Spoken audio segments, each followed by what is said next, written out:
ABP news आपको रखे आगे। किसान आंदोलन पर आज आदेश जारी कर सकता है सुप्रीम कोर्ट। संभव है आदेश से पहले कमेटी के गठन। सड़क से किसानों की उठनी जैसे मुद्दों पर भी सुनवाई हो सकती है। केंद्र सरकार ने आज की सुनवाई से पहले सुप्रीम कोर्ट में हलफनामा दाखिल किया। कहा, कृषि कानून जल्दी में नहीं बनाए गए, देश के किसान कानून से खुश है। केंद्र सरकार ने हलफनामे में कहा है, किसानों को नए विकल्प मिले हैं, पुराने विकल्प छीने नहीं गए। किसानों से कहा कि एक एक क्लॉज पर बात करें, लेकिन वो कानून वापसी पर अड़े हुए। किसानों के मुद्दे पर दिल्ली पुलिस ने सुप्रीम कोर्ट में अर्जी दी। 26 जनवरी को किसानों की ट्रैक्टर रैली पर रोक की मांग की। कहा, विरोध का मतलब देश को शर्मसार करना नहीं हो सकता। किसान संगठनों ने सुप्रीम कोर्ट की कमेटी बनाने की पेशकश ठुकराई। कहा, कमेटी शामिल होने के इच्छुक नहीं है। कृषि कानूनों पर रोक के प्रस्ताव का स्वागत। कल किसान आंदोलन पर सुनवाई के दौरान सुप्रीम कोर्ट ने सरकार को जमकर लगाई फटकार। सीजीआई ने सरकार से पूछा, आप कानून पर रोक लगाएंगे या हम लगा दें? कमेटी बनाने की कही बात। सुप्रीम कोर्ट ने केंद्र से कहा, हम आपसे बहुत निराश हैं। आप हालात को नहीं संभाल पाए, लोग मर रहे हैं, आत्महत्या कर रहे हैं। किसान आंदोलन में कभी भी कुछ भी हो सकता है। किसानों की तरफ से सुप्रीम कोर्ट में पेश हुए दुष्यंत दवे ने कहा, 26 जनवरी को गणतंत्र दिवस की परेड में बाधा नहीं डालेंगे, हमें रामलीला मैदान जाने दिया जाए। सोनिया गांधी ने कृषि कानून के मुद्दे पर रणनीति बनाने के लिए विपक्ष के कई नेताओं से बात की। संसद सत्र से पहले विपक्षी नेताओं की बैठक होगी। कांग्रेस जल्द ही तीनों कृषि कानूनों की विफलता गिनाती किताब जारी करेगी। सुरजेवाला बोले, पूंजीपतियों का पल्लू छोड़कर तीनों काले कानून खारिज करे प्रधानमंत्री। तो चलिए किसान आंदोलन से जुड़ी और खबरों का रुख कर लेते हैं। तेज रफ्तार खबरों में कृषि मंत्री नरेंद्र तोमर ने कहा है कि सुप्रीम कोर्ट जो आदेश देगा हम उसे मानेंगे। किसानों से भी बातचीत चल रही है, उम्मीद है कोई हल निकलेगा।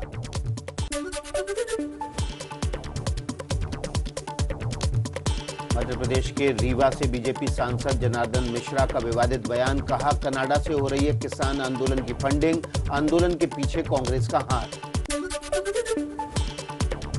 हरियाणा के खेड़ा बॉर्डर पर किसानों के धरने से नाराज आसपास के गांव वाले 35 गांवों ने पंचायत बुलाकर किसानों को हाईवे से हटाकर लिंक रोड पर जाने का अल्टीमेटम दिया। कहा, रास्ता बंद होने से रोजी रोटी पर पड़ रहा है असर।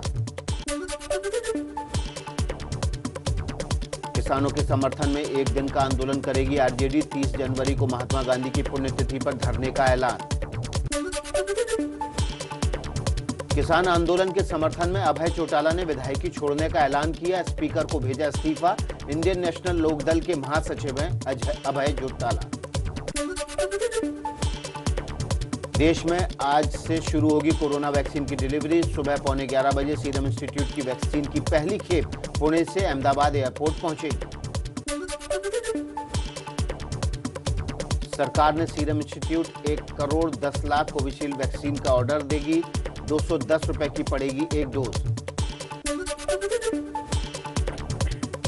पुणे की सीरम इंस्टीट्यूट में वैक्सीन डिलीवरी की बड़ी तैयारी। वैक्सीन को ठंडा रखने वाले 400 ट्रक खेप पहुंचाने के लिए तैयार। कोरोना वैक्सीनेशन पर प्रधानमंत्री मोदी ने मुख्यमंत्रियों के साथ बैठक के बाद कहा, कोरोना के खिलाफ लड़ाई निर्णायक दौर में है। 16 जनवरी से दुनिया का सबसे बड़ा टीकाकरण अभियान शुरू होगा।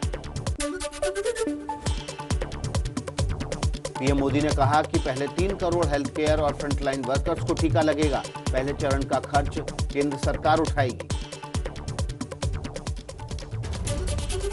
तो वैक्सीन पर कुछ और अपडेट आपके सामने रख देते हैं। प्रधानमंत्री मोदी ने कहा, कोविन ऐप से वैक्सीन प्रक्रिया की निगरानी होगी। पहली डोज के बाद लोगों को डिजिटल सर्टिफिकेट मिलेगा, दूसरी डोज के बाद फाइनल सर्टिफिकेट मिलेगा। जनप्रतिनिधियों को पहले वैक्सीन देने की मांग पर बोले मोदी। कहा, राज्य सुनिश्चित करें कि नेता अपनी बारी आने के बाद ही वैक्सीन दें। गुजरात के उप मुख्यमंत्री नितिन पटेल का ऐलान। बोले, जब तक फ्रंटलाइन वर्कर्स और बुजुर्गों का वैक्सीनेशन नहीं होता तब तक हमारी पार्टी या सरकार के मंत्री वैक्सीन नहीं लेंगे। यूपी में कोरोना वैक्सीनेशन की तैयारी को परखने के लिए तीसरी बार हुआ ड्राई रन। लखनऊ में जायजा लेने वैक्सीन सेंटर पहुंचे सीएम योगी। यूपी के प्रयागराज में कोरोना वैक्सीन सेंटर के बाहर बड़ी संख्या में इस्तेमाल की गई पीपीई किट मिलने से हड़कंप। मौके पर पहुंचे डीएम और सीएमओ ने जांच के आदेश दिए। हरियाणा के रोहतक में भारत बायोटेक की वैक्सीन के ट्रायल टीम की leader Savita Verma corona positive हुई। पीजीआई ने कहा नहीं रुकेगा ट्रायल।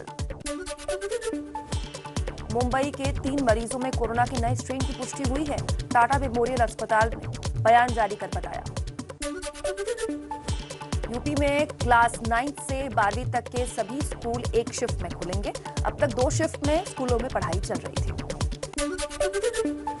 पीएम मोदी आज सुबह 10:30 बजे राष्ट्रीय युवा संसद महोत्सव को संबोधित करेंगे। आजादी के बाद पहली बार नहीं छपेगा बजट, केवल सॉफ्ट कॉपी बांटी जाएगी। कोरोना की वजह से सरकार का फैसला। सियासत से जुड़ी कुछ खबरें भी आपके लिए हम लेकर आए हैं फटाफट अंदाज में। बंगाल में विवेकानंद जयंती पर तेज हुई सियासत। आज कोलकाता में बीजेपी श्याम बाजार से स्वामी के घर तक निकालेगी पदयात्रा। दिलीप घोष करेंगे अगुवाई। विवेकानंद जयंती पर आज ममता बनर्जी के भतीजे अभिषेक बनर्जी का भी रोड शो। दोपहर 2 बजे गोलपार्क से हाजरा मोड़ तक जुलूस निकालेंगे। कोलकाता में पूर्व मेयर शोभन चटर्जी ने अपनी गर्लफ्रेंड बैसाखी बनर्जी के साथ बीजेपी के लिए प्रचार किया। तृणमूल छोड़ने के बाद पहला रोड शो। नादिया की रैली से ममता बनर्जी का हमला, कहा बीजेपी जंग पार्टी बन गई है, दूसरी पार्टियों का कूड़ा जमा करती है। कर्नाटक के अकोला में केंद्रीय मंत्री श्रीपद नायक की कार का एक्सीडेंट। श्रीपद नायक की पत्नी और पर्सनल सेक्रेटरी की मौत। श्रीपद नायक की गंभीर रूप से हालत खराब, अस्पताल में भर्ती। श्रीपद नायक को इलाज के लिए गोवा शिफ्ट किया गया। पीएम मोदी ने गोवा में नायक के अच्छे इलाज के लिए गोवा के सीएम से बात की। रक्षा मंत्री राजनाथ सिंह ने श्रीपद नायक के जल्द ठीक होने की कामना की। सीएम केजरीवाल ने भी ट्वीट कर दुख जाहिर किया। मध्य प्रदेश के राजगढ़ में बाइक और बस की भीषण टक्कर। आग में झुलसे दोनों बाइक सवार, दोनों की मौत।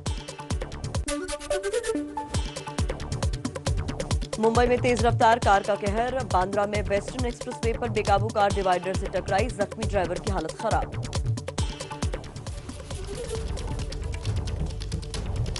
चलिए कुछ और खबरों का रुख कर लेते हैं। चीन से तनाव के बीच सीडीएस बिपिन रावत ने 2 दिन के दौरे पर लद्दाख गए हैं। एलएसी पर सेना की तैयारियों का जायजा लेंगे। वायुसेना प्रमुख आरकेएस भदौरिया ने भी लद्दाख में वायुसेना की तैयारियों का जायजा लिया। वॉर मेमोरियल में शहीदों को दी श्रद्धांजलि।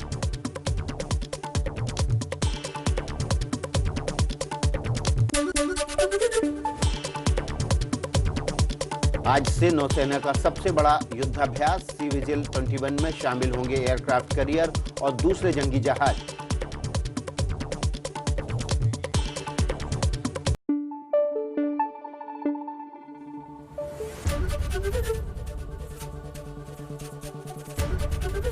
एबीपी न्यूज आपको रखे आगे।